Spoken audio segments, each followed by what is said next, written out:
Welcome back to the ranch. So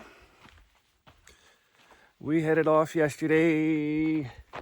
Well, it was still daylight. We had to head up north, and we picked up a really cheap stock rack for the truck. You saw the other day, I think when we were taking the rams out, they blew the back window. One of the big U's blew the back window out on the canopy, so we can't use that to haul anymore. Apparently, we've gotten very lucky that it hasn't happened sooner, but this was on sale for like $50, so we weren't the first in line, but we had to wait, and the other person that was interested in it, they couldn't make it. They had vehicle problems, so we scored this. Oh, this is what you call a stock rack. It's for an 8-foot, that's why there's a gap here, so the truck box should be out to here, and then you can close your tailgate up to it. I was thinking about cutting it down and lowering it to sheep height, possibly, I'm not sure, and then putting like a couple bars across, because I got some scrap metal there to make a bit of a closure and lower. I'm not sure if I'm going to do that though, but we'll see. We got to close off this corner at least in, and then down, so that we can close this in. Probably make that removable so that we can, on the short box, we can have this closed in, but then on the long box we can have it open. We're also going to need to modify these back doors because I want it to ramp down so we can shoot the critters in. But for now, this is going to work pretty good. It does need to have the plywood replaced too. It's not bad, but not ideal. But it's a good platform to start with, so we're pretty happy. So, anyways, so with that, separate, we have had good luck today because we've sold one of our ram lambs, Beefcake. He's going to be going off to his new home.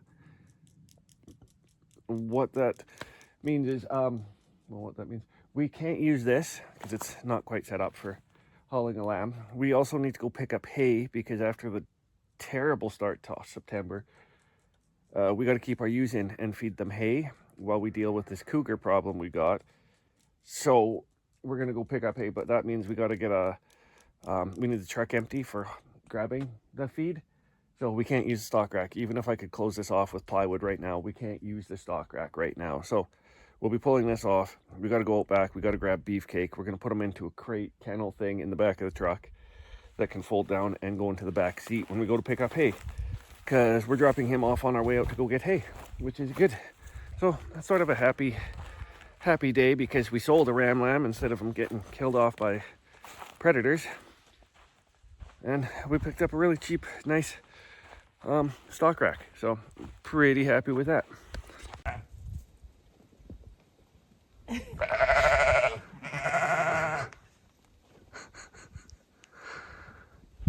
We're just gonna run circles around our moms because that's safety.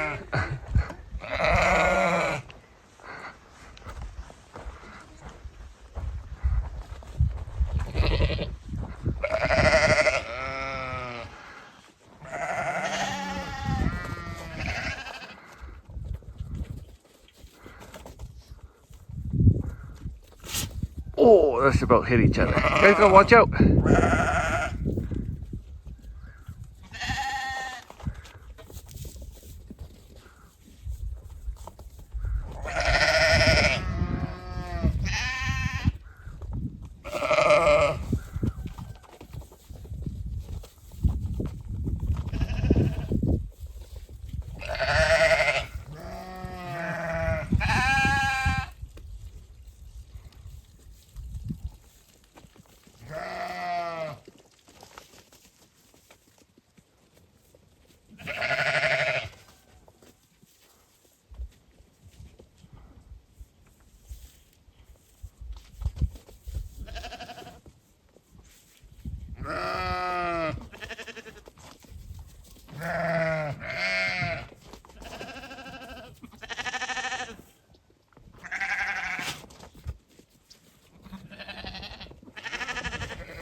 Sweetheart, you're cooked. I can see it. You're breathing heavy.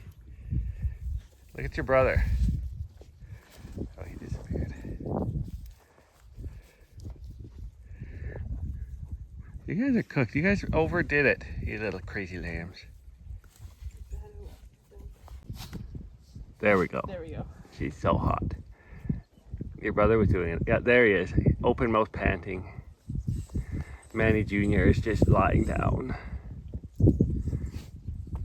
That's enough. Yeah, I caught you guys being tired. Because you overdone it. You overplayed, did ya?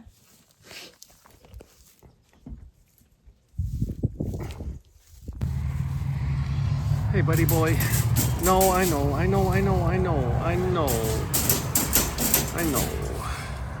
I know, big boy. My little buddy. Look at the size of you. You're such a beefcake. Beefy. Hey, this is gonna be better for you. You're away from the cougars. You get to go make babies. Why? Because I know.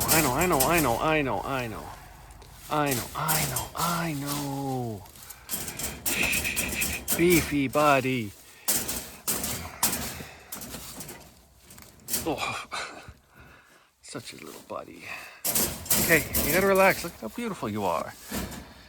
No, I wanna go. I know, bud. I'm just gonna end today. So we got back, we got a load of hay. Actually, I should go check that hay and show you guys what we got. But as usual, generator ran last night. So we're just gonna check everything over to make sure we were catching any oil leaks before they happen. Because that's just a silicone spray I used, so I'm just double checking along the head gasket. But we'll go. The last service I did when I did the valves on here, I re-annealed the copper washers, so I'm just double checking. Looks like that's got a bit of a leak on that bolt.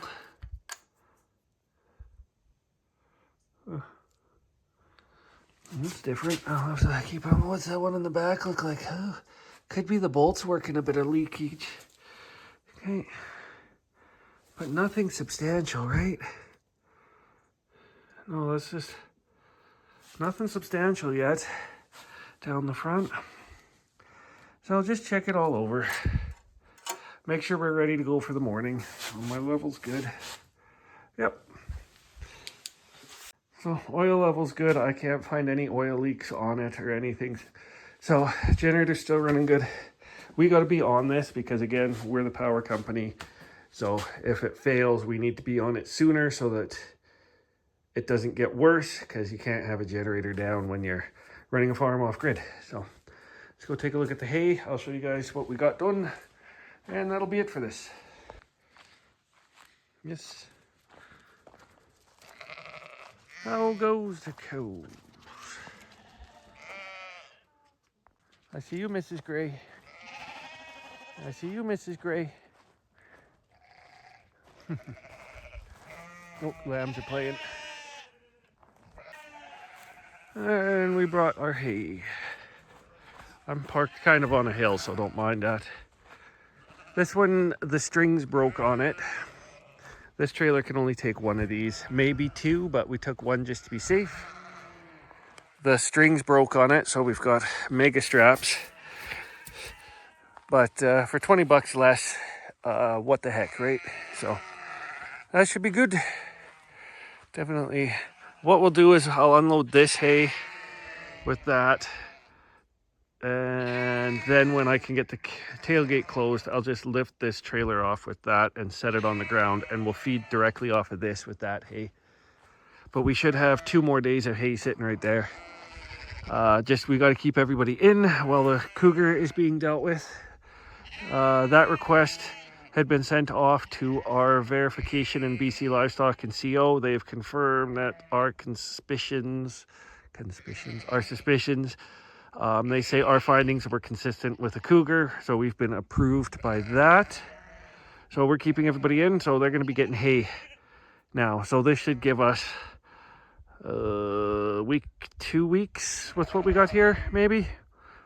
So we got that much time before we got to go get the next hay to figure out. So That's it for today, because we just got to feed these guys and the boys, put them in. But Beefcake was in here with his crate, and then we put the crate in the back seat of the truck because it broke down. So Beefy's crate is right there. Yeah, that's that.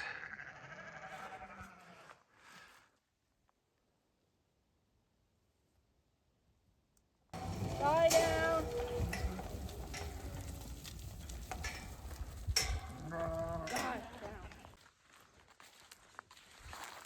What you see, kiddo?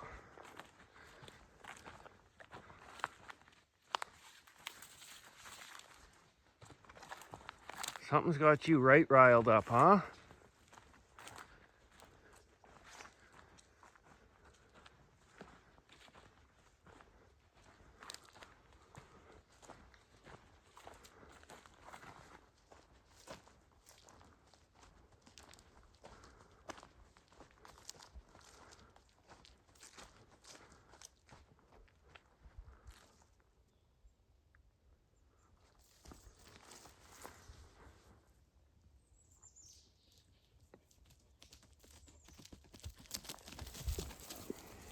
Okay, let's go see what's out here.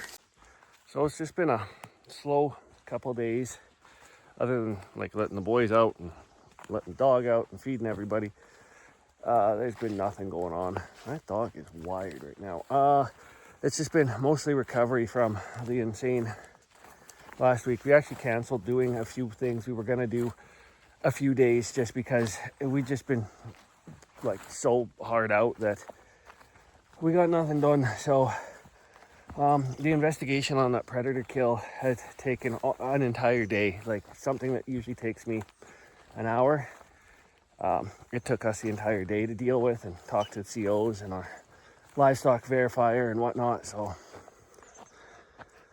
between that, and then having to get hay to be prepared for keeping everybody in for a bit, we're just spent. So that's probably why there would have been a lull on sort of our updating stuff, and probably why you guys seen some stuff on. Maybe I'll be ahead of the game and just put out some of the backdated pictures and videos or whatever. Pictures? It's YouTube, man. Why would that? Some of the backdated videos. So we're just walking right now on the guard here that I cleared out a couple of years back. I think there's Facebook pictures when I rented Carrie rented. I could have, but she was the one that went and filled out all the paperwork because I wasn't in town. 50G John Deere Mini X, and we came out here and we chainsawed all these trees and stumped everything with the Mini before we had our backhoe. And we got all this cleared off. So this fence, 10-foot spacing all the way down, 4 strands of barbed wire spaced at range spacing on that side. Farm and field sheep graduated square, so it starts with a 4x6 or 2x6 all the way up to a 6x6 for the sheep on our side. Brace at the top of the hill because we're coming up a hill. It's spaced at that far end and that far end for a 12-foot gate. I haven't put it in, but it's spaced for that. Gotta plan ahead. So that was all done then. We're just out here right now. You can see cut line right to there and cut line right to where I was working with the skid steer the way back. That's our other guard there, and access alleyway. But Cassie's wired right now, so I'm just on a walk with her, and I have no idea. Neighbors crap everywhere. So they had look at all the paper every fucking where. They had like old Bible studies or something, or the son was picking up Northern Trailers, which is like a work site, job site trailer. And they were always full of like pay stubs and papers and all this shit. And he'd strip them out, burn them, and leave all the garbage up there. So it blows this way all the time. So that's why our place is always full of cardboard and papers and shit, plastic and whatnot. So I was hoping this fence would stop it. But anyways, Cassie. Bark. So I was in touch with, I've been trying to find a scarfing tip for my torch or a gouging tip for my torch. They either scarfing, gouging, or a washing bit or tip, sorry. What it does is I can blow the welds off of the cattle guards really quick and easy. without damaging the parent metals, so that I can start removing our cattle guards. So here we're going to be putting in, remove this cattle guard. This is 15 foot wide, 14 foot wide. This will become the actual gate material, the two top and bottom bar, because it's long enough for that. And then we'll have the gate swing. We'll have the fence line come out and we'll triangulate to here. Our gate will actually be about this point because we're going to triangulate the corner posts. Hopefully it won't come out much further than this, because from here to there, this is spaced here so that we can continue driving straight through our alleyway across. So I want to build this all out here. When we put our gate in, we're going to put gravel and landscape cloth and ditch right where our gate is and make this into the best example of what the easement should be. And then we're going to make sure we have an access all the way across so that we can drive straight from down there to straight down there with the 5-ton. Because by the time the berm goes up on the easement, we don't even want to touch this thing anymore. This will be a really nice, hard, rock-packed, dry, no muck on it, access way. So if we ever need to come out here this way, we don't have to drive this muddy mess here. So that's why I got to get out here with the skid steer pretty quick and start working on this. I don't know when that's going to happen. Obviously not before this video, because this video's out before I got the skid steer out there. So this whole area here, there's a water source right there that flows this way, down this roadway, and then down across where it goes. Like, this road is built on a water source. When I was putting this fence post in here, or this corner, I was doing it in the spring and my tractor sunk to both axles right here. Just sitting here, not doing anything, just I rolled in here to put this post in and the tractor sunk. And if you look, you can see how it's wallowed out there. And it's wallowed out there. That's because the water and the hydraulic pressure, because we're in a bit of a drought, the hydraulic pressure's out of these areas, causing the road to sink. Like, it's really a bad place to put it. There's also water, I think it comes through here, and I think straight down there. That's why we got a dip there, if I recall. Hey girls. All right, crap, I don't have a tripod. So today, I know we were just out at Cassie and the pen there. That was yesterday because I ran out of memory. Yeah, I still haven't finished uploading everything from when we got the new hard drive, so I'm still dealing with space issues because I got to sit down and actually do the work. So I got to feed these girls, I got to feed the babies, and I got to run out back and let the boys out. Today we have sold 2 market lambs out of here to some friends of ours in Falkland. She's short of lambs for her farmers marketing. They're the ones we borrowed the trailer from when we had to haul those guys. So we had the big white trailer. Why did I turn the camera that way? Because it's something new to see. So when we had to borrow the big white trailer to haul everybody, those ones when their canopy broke, and the flat deck that I always borrow, it's there. So we cut them a deal on a couple of lambs because they always bail us out. So we're shipping 2 of these out with them. And that's 2 less mouths for us to feed, so I don't mind, because right now everybody's staying in because of the predator problems out back. When I do set them out, they're going to go into the hayfield side, and I'm going to strengthen the back fence up, and at least they can graze in there. But today's job is I'm going to stick around the house, and I'm going to be working on, I think, the camper, hopefully. We're going to get the bench in and maybe start cutting the front wall out so that I can start patching that rot. So that way I'll be around here for when those folks show up. We're also watching a couple of auctions that have some sea cans and some equipment pieces. So being around where there's internet service today is kind of the plan. But yeah, 2 of these girls are going to go. I think Dairy Girl is right about there. And then one of her older siblings, maybe this Pokey Dot one right there. They're the ones we're going to ship out here. So we tend to ship more, like we did take those ones into the abattoir on last week, but we do more sales right now through a lamb buyer in Salmon Arm, and they're looking for that 80 pound to 90 pound at the max. 105 you're really pushing. If we get to 110, 120 pound lambs, we get penalized for overweight lambs because that's not what his market is looking for. So we'd probably lose money on those bigger lambs anyways, unless we kept them, fed them, and used them for our own market lambs next year. but we're going to try and ship a lot of these guys this fall, so we'll get penalized on them. So again, that is another reason to ship them to farmers market buyer, because they can use the heavier lambs, and that's really good for farmers market because the customer gets more product in return, and then the farmer can get more product out of that lamb. So basically 120 pound lamb, if we shipped it to a buyer, we're getting like 200 250 for a lamb. 80 pound lambs, we could get close to 300 for a lamb. But at the farmers market, we could make, I mean, we got to pay the abattoir and the butcher and stuff, but a single lamb, a 200 or 120 pound lamb, we could make close to $500 or $600. And then on that lamb, we've probably got $120 to $200 in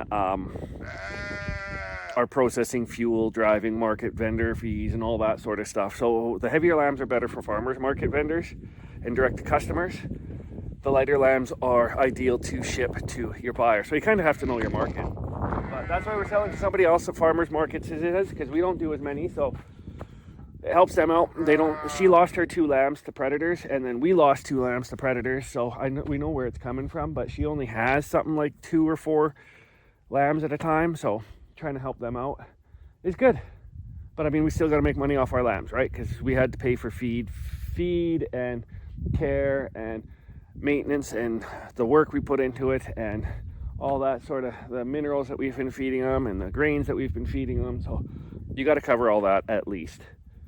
But that'll be 2 less mouths here, which will bring our hay consumption down. It'll bring the chance of them getting killed by a predator down to 0, and it helps somebody else out. So that's probably what you'll see today, is mostly that, because I will do the camper in its own project video, probably. Hi, Kira.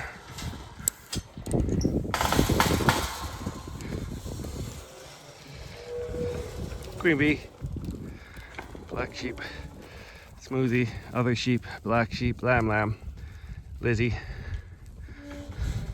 Happy, all black sheep, JB. Hi. Maya with me. So I know yesterday I said we was gonna possibly have somebody stop by to pick up some lambs, and I video that. I didn't read the note Carrie left me when she went to work. That got canceled. Those folks are gonna probably slow down some of their processing right now with me. So they actually offered us all of their sheep. I think they had 5 or 6 or something like that, so that we could buy those. So I'm not sure yet. We gotta sit down and think about it. We're not in a bad way, but we're also not really in a position to buy lambs right now. With Hank passing, we actually need to replace our ram, is what we got to do. So it's probably not gonna happen, I don't think, just with the way things is right now. So, but we didn't ship that lamb, so for those 2 lambs, and that's fine as well. You know what I mean? You sell them, you don't sell them, not a big deal. Doesn't hurt us at the end of the day. But so we'll just, Maya, can you come in? Kennel time. She's got to get her breakfast for working. So anyways, yeah, Maya's eating. She only gets to be fed after she brings us the sheep and works, because she's a dog, and as a domesticated wolf, they need to only eat after they've done a kill, if that makes sense. That's what herding dogs do. So yeah, we didn't sell those lambs. That's fine. No worries about that. It's Carrie's last day at work. I think this weekend, her weekend, we're gonna go ahead and get our lambs that are just born. We're gonna build their creep pen so that they can have all they can eat hay, because they're starting to transition to hay right now. And then we've got to try and find lamb creep feed for them so that they can. That was you, wasn't it? Yeah, you need in? You need in? I don't know where I was thinking here, psycho. Yeah. Good cat.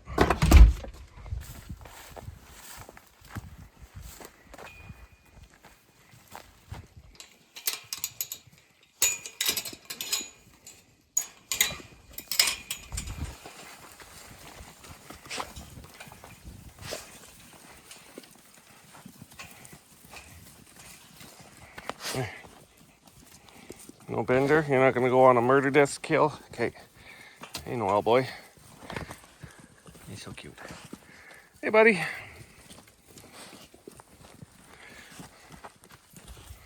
You guys are looking good. Little chubbers. You guys are fat boys. I forgot the auction yesterday. We went for a big sea can. It had like 2 doors on the side and 1 on the end. All of them went for about double. Like, I know the doors add value, but they went for double what we can buy sea can for in Kamloops. So we kind of turned that away because, yeah, it would be nice to have the double doors, but also like on the long side. But at the same time, it's not worth for what we need to use it for to have the big double doors at double the price. Couple skid steer mounting plates, they went for the same price as new, and then you got to add the buyer's fees onto it. So whoever bought those basically just lost money on skid steer plates. Weird. Some of the attachments, they were just, I wasn't looking for them, but if we could get them for $500, I would have. And then they went for $750, which is still a really good deal. But because I wasn't looking for those attachments, it's not worth picking them up right now. I know next year it would have helped. Well, it would have. The one attachment would have helped to move this and this pile and all the other slash.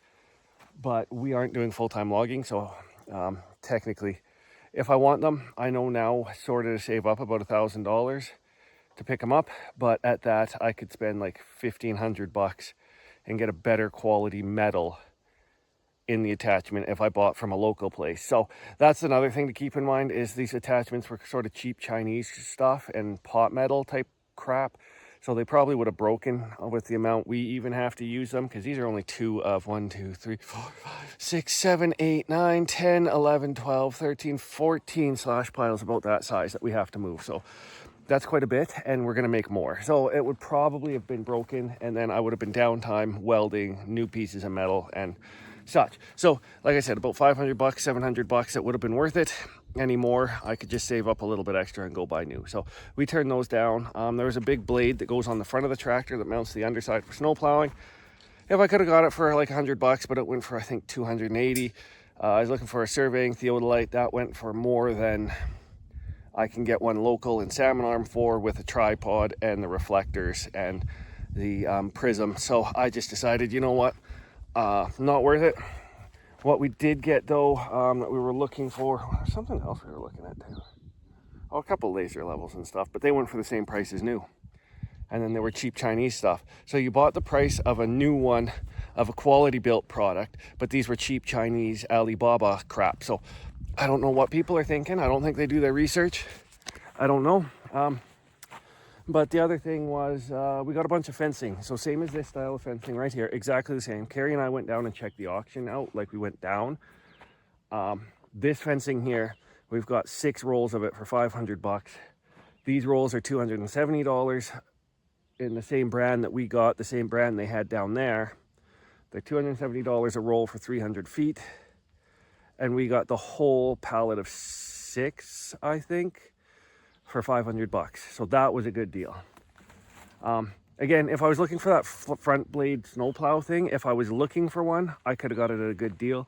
But because I saw it and was like, oh, this is a good, I could use one of these, but we weren't actively looking for it, we just turned it down. So that's the thing, is you got to go into the things. The thing we were looking for was sea-can fencing, and I was looking at that theodolite.